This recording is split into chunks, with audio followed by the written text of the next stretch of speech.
BC 320 കാലഘട്ടത്തിൽ ഭരിച്ചിരുന്ന വിക്രമാദിത്യൻ എന്നൊരു മഹാരാജാവിനെ പറ്റി ഒരുപക്ഷെ എംപറർ നാം കേട്ടിട്ടുണ്ട്.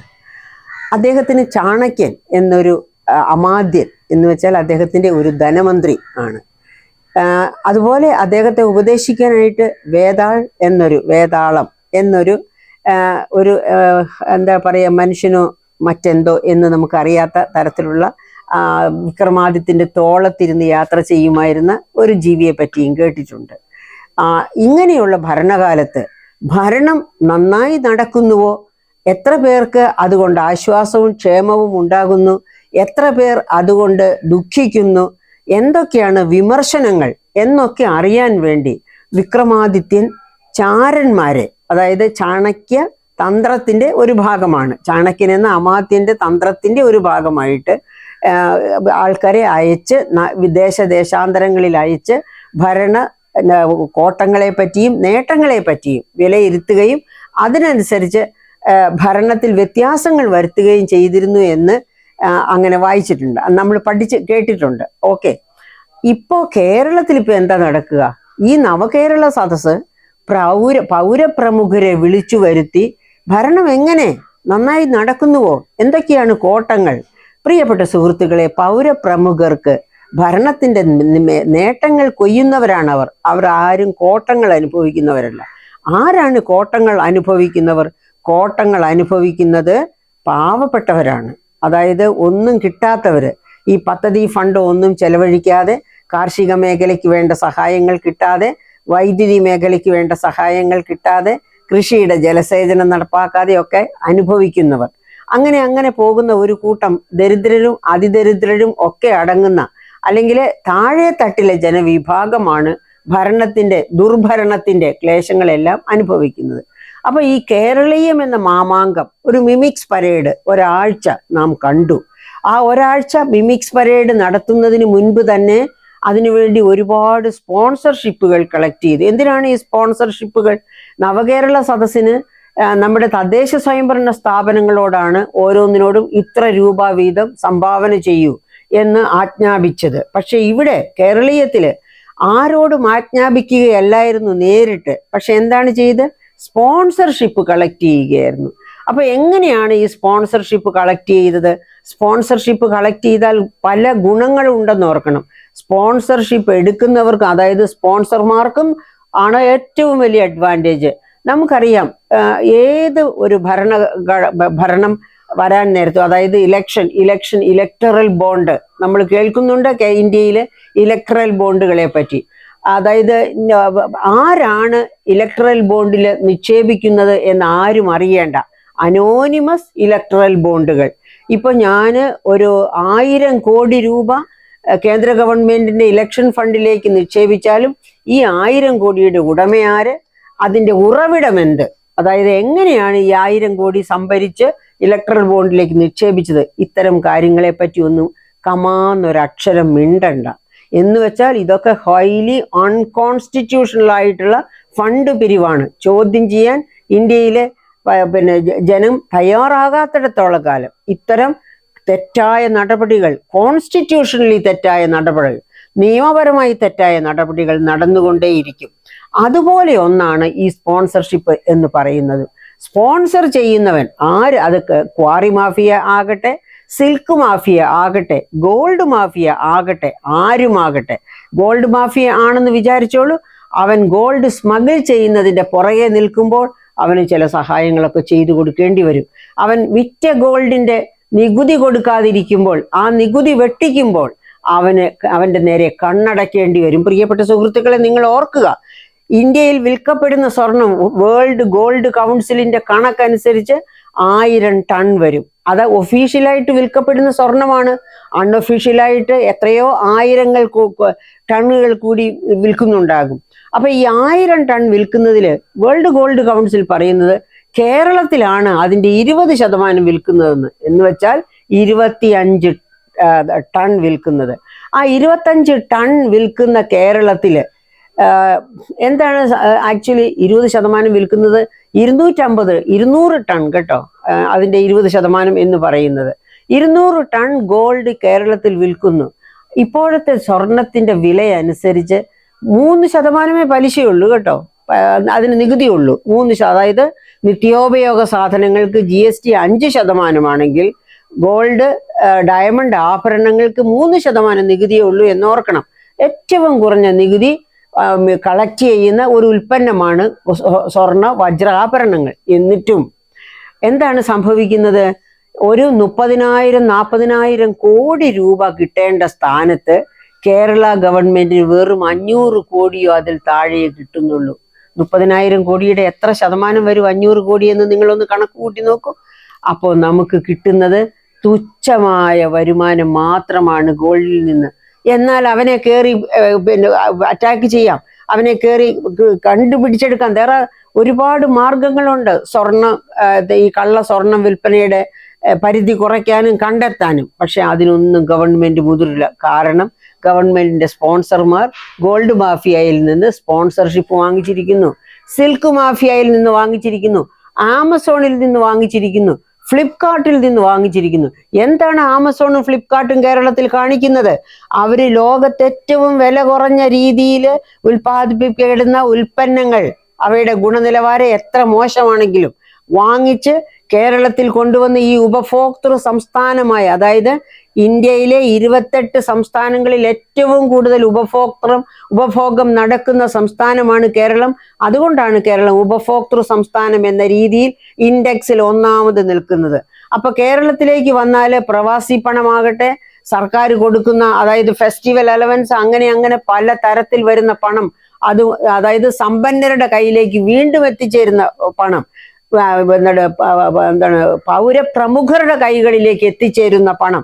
അവരാരും പണത്തിന് ദാരിദ്ര്യമുള്ളവരല്ല, ദാരിദ്ര്യ വിഭാഗങ്ങളല്ല ഈ ഫെസ്റ്റിവലിലൊക്കെ വിൽപ്പനയ്ക്കും വാങ്ങാനും ഒക്കെ. അപ്പം അവർക്കൊക്കെ വാങ്ങിക്കത്തക്ക രീതിയിൽ ഫ്ലിപ്കാർട്ടും ആമസോണും ഒക്കെ ഇന്ത്യക്ക് വെളിയിൽ നിന്ന്, ആഫ്രിക്കൻ രാജ്യങ്ങളിൽ നിന്നോ അല്ലെങ്കിൽ നമ്മുടെ തന്നെ അയൽ സംസ്ഥാനങ്ങൾ, ഇത്രയധികം കോസ്റ്റ് ഓഫ് പ്രൊഡക്ഷൻ ഇല്ലാത്ത സംസ്ഥാനങ്ങളിൽ നിന്നോ ചൈനയിലോ ഒക്കെ ഉൽപ്പാദിപ്പിക്കുന്ന ഏറ്റവും വില കുറഞ്ഞ ഉൽപ്പന്നങ്ങൾ ഇവിടെ കൊണ്ടുവന്ന് അയ്യോ ഞങ്ങൾ വില അങ്ങേയറ്റം കുറച്ചിരിക്കുന്നു എന്ന് പറഞ്ഞ് അവർ വാങ്ങിയതിനേക്കാൾ 8-10 ഇരട്ടി വില കൂട്ടിയാണ് കേരളത്തിൽ വിൽക്കുന്നത്. ആ വീഴ്ച അപ്പോഴും അവരെ ചോദ്യം ചെയ്യാനോ, അതായത് അത് നശിപ്പിക്കുന്നത് കേരളത്തിലെ നാമമാത്ര ചെറുകിട ഇടത്തരം, അതായത് നമ്മൾ പറയുന്ന MSMEs ആണ് എന്ന് തിരിച്ചറിയാൻ ഇവിടുത്തെ സർക്കാരിനോ അല്ലെങ്കിൽ അധികാരികൾക്കോ തദ്ദേശ സ്വയംഭരണ സ്ഥാപനങ്ങൾക്കോ കഴിയുന്നില്ല. കഴിയുമായിരുന്നെങ്കിൽ ഇത്തരക്കാരോട് കർശനമായി പറഞ്ഞേനെ, നിങ്ങൾ വാങ്ങി ഇവിടെ വിൽക്കുന്ന ഉൽപ്പന്നങ്ങളിൽ 80%, 70% മുതൽ 80% കേരളത്തിൽ നിന്ന് തന്നെ വാങ്ങണം, അല്ലെങ്കിൽ ഇന്ത്യയിൽ നിന്ന് തന്നെ വാങ്ങണം എന്ന് പറഞ്ഞേനെ. അപ്പോഴും നമ്മുടെ നാമമാത്ര ചെറുകിട ഇടത്തരം ഉൽപാദന മേഖലകൾ വളർന്നേനെ. പക്ഷേ അവയെല്ലാം കണ്ണടച്ച് അവയെല്ലാം സ്തംഭിച്ച് കിടക്കുകയാണ്. അങ്ങനെയുള്ള സാഹചര്യത്തിലാണ് നികുതി വെട്ടിക്കാൻ കൂട്ടുനിന്നുകൊണ്ട്, സ്പോൺസർഷിപ്പ് കളക്ട് ചെയ്തുകൊണ്ട് ഇങ്ങനെയുള്ള കേരളീയം എന്ന മാമാങ്കം കേരളത്തിൽ നടത്തിയത്. അത് കേരളീയം എന്ന മാമാങ്കം മാത്രമല്ല, ഫെസ്റ്റിവൽ, അതായത് ഓണം ഫെസ്റ്റിവൽ മുതൽ നമുക്കറിയാം നവംബർ തുടങ്ങി മാർച്ചിൽ അവസാനിക്കുന്ന ഒരു ടൂറിസം സീസൺ ഉണ്ട് കേരളത്തിൽ. ഈ ടൂറിസം സീസണിലാണ് വളരെയധികം വിൽപ്പനകൾ ഇപ്പറയപ്പെട്ട എല്ലാ മേഖലകളിലും നടക്കുന്നത്. അപ്പോൾ കേരളീയം, അത് കഴിഞ്ഞ് ടൂറിസം മേഖലയിലെ ഇത്തരം വിൽപ്പനകൾ ഇതെല്ലാം നടത്തി നമ്മുടെ തന്നെ വ്യാവസായിക മേഖലയ്ക്ക് തിരിച്ചടിയാകുന്ന ഒരു ഘട്ടത്തില് കേരളത്തിലേക്ക് തന്നെ തിരിച്ചു വരാം. കേരളീയത്തിന് എന്തു വലിയ ആർഭാടത്തോടു കൂടിയുള്ള അനൗൺസ്മെന്റ്സ്, അതായത് വലിയ പ്രചാരണ തന്ത്രം. ആ പ്രചാരണ തന്ത്രമൊക്കെ ആർക്കു വേണ്ടിയാണ്? സർക്കാർ ചെലവിൽ നടത്തുന്ന പ്രചാരണ തന്ത്രങ്ങൾ, സർക്കാർ ചെലവിൽ നടത്തുന്ന വിപണനമേള, ഇതൊക്കെ ആർക്കു വേണ്ടി? ഓണത്തിന്റെ വിപണനമേള, അതുപോലെ തന്നെ ഈ പറയപ്പെട്ട സീസൺ വിപണനമേള, ഇതൊക്കെ നടത്തുന്നത് സർക്കാരിന്റെ ഖജനാവിൽ നിന്ന് ആവശ്യത്തിലധികം പണം പൊടിച്ചുകൊണ്ടാണ്. എന്നിട്ടോ അതിൻ്റെയൊക്കെ ഗുണഭോക്താക്കൾ എന്ന് പറയുന്നത് ഈ പറയപ്പെട്ട സ്പോൺസർമാരാണ്. അവർക്ക് വേണ്ടിയാണ് സിൽക്ക് മാഫിയ, ഗോൾഡ് മാഫിയ, അങ്ങനെയൊക്കെയുള്ള മാഫിയകൾക്ക് വേണ്ടിയാണ് സർക്കാർ ഇത്ര വലിയ മാമാങ്കം നടത്തുന്നത്. അപ്പോൾ അവർക്ക് വേണ്ടി മാമാങ്കം നടത്തുമ്പോൾ അവർ അതിനുവേണ്ടി കോടിക്കണക്കിന്, ദശകോടിക്കണക്കിന്, ശതകോടിക്കണക്കിന് പണമാണ് സർക്കാരിൻ്റെ കയ്യിലേക്ക് എഴുതി കൊടുക്കണേ.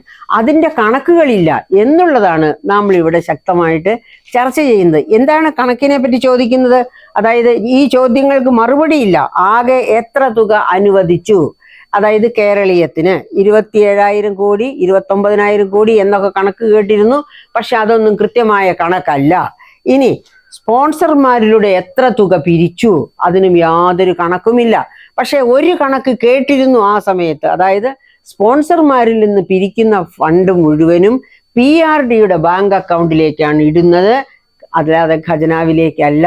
അപ്പൊ ഖജനാവിനെ മാറ്റി നിർത്തി, ഖജനാവിനെ കാലിയാക്കി തന്നെ കിടത്തിക്കൊണ്ട് ഈ വരുന്ന ഫണ്ട്, സ്പോൺസർഷിപ്പിന്റെ ഫണ്ട് മുഴുവൻ പോകുന്നത് PRDയുടെ ബാങ്ക് അക്കൗണ്ടിലേക്കാണ്. അങ്ങനെയാണ് മുഖ്യമന്ത്രി നിർദ്ദേശിച്ചിരിക്കുന്നത് എന്ന് ആ സമയത്ത് പ്രസ്താവനകൾ കണ്ടിരുന്നു. അതുപോലെ തന്നെ എത്ര സ്പോൺസർമാർ, ആർക്കും ഒരു കണക്കുമില്ല എത്ര സ്പോൺസർമാരുണ്ട് എന്നുള്ളതിനെ പറ്റി. ഇതിൽ വ്യക്തികളും സ്ഥാപനങ്ങളും എത്ര, പിരിഞ്ഞു കിട്ടാനുള്ള പണം എത്ര, ഇത്തരം കാര്യങ്ങളെ പറ്റിയൊന്നും കൃത്യമായ കണക്കുകളില്ല. അപ്പോൾ ഈ കണക്കുകളില്ലാത്തടത്ത് ഇരുട്ടിൽ തപ്പുന്നു. ഒരു സമൂഹത്തെ ഇരുട്ടിൽ തപ്പിച്ചുകൊണ്ട്, അല്ലെങ്കിൽ കണക്കുകൾ കണ്ടെത്തി കണക്കുകൾ രേഖപ്പെടുത്തേണ്ടവരെ ഒക്കെ ഇരുട്ടിൽ നിർത്തിക്കൊണ്ട് ഈ പണം മുഴുവനും, ഈ പറയപ്പെട്ട കണക്കുകൾ മുഴുവനും പ്രത്യേകിച്ചൊരു വിഭാഗത്തിലേക്ക് ഒതുങ്ങുകയാണ്. നമുക്കറിയാം, സ്വർണ്ണ കള്ളക്കടത്ത് നടത്തിയതുപോലെ അതുപോലെ എന്തെല്ലാം വലിയ പ്രക്രിയകൾ ഈ സംസ്ഥാനത്ത് കഴിഞ്ഞ 8 വർഷത്തിനകം നടന്നിരിക്കുന്നു. അതുപോലെ മറ്റൊരു പ്രക്രിയയായിട്ട് ഈ കേരളീയം പ്രക്രിയയും മാറുകയാണ്. പക്ഷെ ഈ മിമിക്സ് പരേഡ് ആ മറ്റു പ്രക്രിയകളെക്കാളൊക്കെ വളരെയധികം പണം സർക്കാരിൻ്റെ പോക്കറ്റിൽ എത്തിച്ചിരിക്കുന്നു. സർക്കാരിൻ്റെ പോക്കറ്റിലല്ല, അതായത് അതിനകത്ത് ഇതിനായി തുനിഞ്ഞിറങ്ങിയിരിക്കുന്നവരുടെ പോക്കറ്റിൽ എത്തിച്ചിരിക്കുന്നു. ആ പണം അവർ എന്ത് ചെയ്യാൻ പോകുന്നു? എന്തായാലും കേരളത്തിന്റെ വികസനത്തിന് വേണ്ടി അതിൽ ഒരു പൈസ പോലും ചെലവഴിക്കില്ല എന്നുള്ളത് കണക്കുകളില്ലാത്തത് കൊണ്ട് തന്നെ, കൃത്യമായ കണക്കുകൾ ഇല്ലാത്തത് കൊണ്ട് തന്നെ നമുക്ക് മനസ്സിലാക്കാം. അപ്പോൾ ആ ഫണ്ട് എന്തിനായിരിക്കാം ഉപയോഗിക്കുക? തീർച്ചയായിട്ടും അടുത്ത വർഷം വരാൻ പോകുന്ന ഇലക്ഷന് വേണ്ടി ഒരുപാട് കള്ളക്കളികൾ, അതായത് കഴിഞ്ഞ രണ്ടാമത്തെ ഗവൺമെന്റിന്റെ വരവിന് സഹായിച്ചത് കേന്ദ്രത്തിൽ നിന്ന് കിട്ടിയ ധാന്യങ്ങളും പയറുവർഗ്ഗങ്ങളും കിറ്റും കമ്മ്യൂണിറ്റി കിച്ചണുമാക്കി ജനങ്ങളിൽ എത്തിച്ചായിരുന്നു. സംസ്ഥാന ഗവൺമെന്റിന് അത് കിറ്റും കമ്മ്യൂണിറ്റി കിച്ചണുമാക്കേണ്ട ചെലവ് മാത്രമേ വന്നുള്ളൂ. ജനങ്ങളിൽ എത്തിക്കാനും അവരുടെ വോട്ട് ഇത് ഞങ്ങൾ നിങ്ങളെ ചേർത്ത് പിടിക്കുന്നതാണ് എന്ന് ഉദ്ഘോഷിച്ചുകൊണ്ട്, അവരുടെ വിശ്വാസം പിടിച്ചെടുത്തുകൊണ്ട്, നിങ്ങളെ ഞങ്ങൾ ചേർത്ത് പിടിക്കുന്നു എന്ന് പറയുന്ന വിശ്വാസപൂർവം അവരെ ചേർത്ത് പിടിച്ചുകൊണ്ടാണ് ജയിച്ച് കഴിഞ്ഞ ഇലക്ഷനിൽ 2ാം വരവ് വന്നതെങ്കിൽ 3ാം വരവിന് ആ സാധ്യതയില്ല എന്ന് കണ്ടതുകൊണ്ട് ഇങ്ങനെ പണം സംഭരിക്കുക, അത് പല വിധേന ജനങ്ങളിൽ എത്തിക്കുക, ഇലക്ഷൻ അടുപ്പിച്ച്, അങ്ങനെ അവരുടെ വിശ്വാസം വീണ്ടെടുത്ത് വീണ്ടും ഒരു വരവ് വരിക എന്നുള്ള ഉദ്ദേശത്തോടു കൂടിയാണ് ഈ കേരളീയം നടത്തി അതിൻ്റെ കണക്കുകൾ ഒന്നും തന്നെ പുറത്തുവിടാത്തത് എന്നതിന് യാതൊരു സംശയവുമില്ല. അതുകൊണ്ട് പ്രിയപ്പെട്ട സുഹൃത്തുക്കളെ ഓർത്തിരിക്കുക, ക്വാറി മാഫിയ കഴിഞ്ഞ ഇലക്ഷന് ഈ ഗവൺമെന്റിന് കിട്ടിയ ഇലക്ഷൻ ഫണ്ടിന്റെ 1/3 ഭാഗം ക്വാറി മാഫിയ മാത്രമാണ് കൊടുത്തത്. അപ്പൊ ഇപ്പോഴും ഇതുപോലെ തന്നെ ക്വാറി മാഫിയ ഏറ്റവും വലിയ സിംഗിൾ സ്പോൺസർ ആര് എന്ന് ചോദിച്ചാൽ അത് ക്വാറി മാഫിയ ആയിരിക്കും. അതിനെ തുടർന്ന് ഈ പറയപ്പെട്ട ആമസോണും ഫ്ലിപ്കാർട്ടും അവർക്കാണല്ലോ വിപണി തുറന്നു കൊടുത്ത് അവരെ ഹസ്തദാനം ചെയ്ത് സ്വീകരിച്ച് വിൽക്കാനുള്ള ഉത്സവമേളകൾ ഒരുക്കുന്നത്.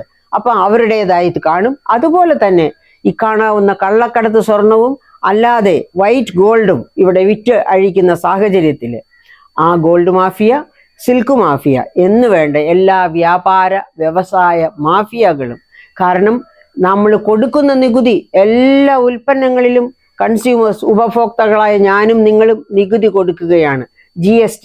പക്ഷെ ആ GST നമ്മുടെ ഖജനാവിൽ എത്തുന്നില്ല. അതായത് CAG പറഞ്ഞത് 11,340 കോടി രൂപ GST വകുപ്പിൽ തന്നെ അരിയർ കിടക്കുന്നു എന്നാണ്. എന്ന് വെച്ചാൽ എന്താണ് അതുകൊണ്ട് അതായത് GST CAG കണ്ടത് തന്നെ ആ വലിയ മാമലയുടെ ഒരു ചെറിയ തുമ്പ് മാത്രമാണ്. അതായത് നികുതി വെട്ടീരെന്ന് പറയുന്ന വലിയ മല, വലിയ പർവ്വതം, ആ പർവ്വതത്തിന്റെ ഒരു കൊച്ചു ശിഖരം മാത്രമാണ് CAG പോലും കണ്ടെത്തിയിട്ടുണ്ടാവുക. കാരണം ഇത്രയധികം ഉപഭോഗം നടക്കുന്ന കേരളത്തിൽ നമ്മുടെ ഖജനാവ് കാലിയാണ് എന്നുണ്ടെങ്കിൽ നാം നൽകുന്ന ഉപഭോക്തൃ നികുതികൾ, അതായത് GST, മുഴുവനും വ്യാപാരികളും വ്യവസായികളും ഒളിക്കുന്നു, വെട്ടിക്കുന്നു.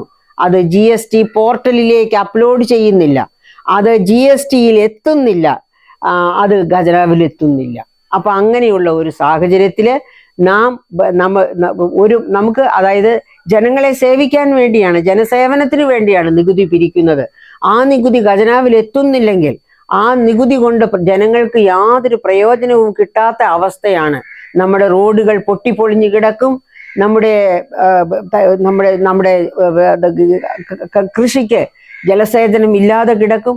എല്ലാ രംഗത്തും നാം പുറകോട്ട് പോകുമ്പോൾ എല്ലാ രംഗത്തും വ്യാപാരികളും വ്യവസായികളും അദാനികളും അംബാനികളും എന്ന പോലെ വളർന്നുകൊണ്ടിരിക്കും. ഇതിനെതിരെ ശക്തിക്കാൻ നമുക്ക് കഴിഞ്ഞില്ലെങ്കിൽ നമ്മുടെ സംസ്ഥാനം ധനപ്രതിസന്ധിയിൽ നിന്ന് ധനപ്രതിസന്ധിയിലേക്കും കടക്കണിയിലേക്കും പോകുമെന്നുള്ളതിന് യാതൊരു സംശയവുമില്ല. നാം നമ്മുടെ ഫ്യൂച്ചറിന് വേണ്ടി, നമ്മുടെ വരുന്ന മക്കൾക്ക് വേണ്ടി, വരുന്ന തലമുറയിലെ മക്കൾക്ക് വേണ്ടി ഒരുക്കി വെക്കുന്നത് ഒരു മഹാനരകമായിരിക്കും. അതല്ലാതെ ജനവാസ യോഗ്യമായ ഒരു സംസ്ഥാനമായിരിക്കുകയില്ല എന്നെപ്പോഴും ഓർക്കുന്നത് നന്നായിരിക്കും.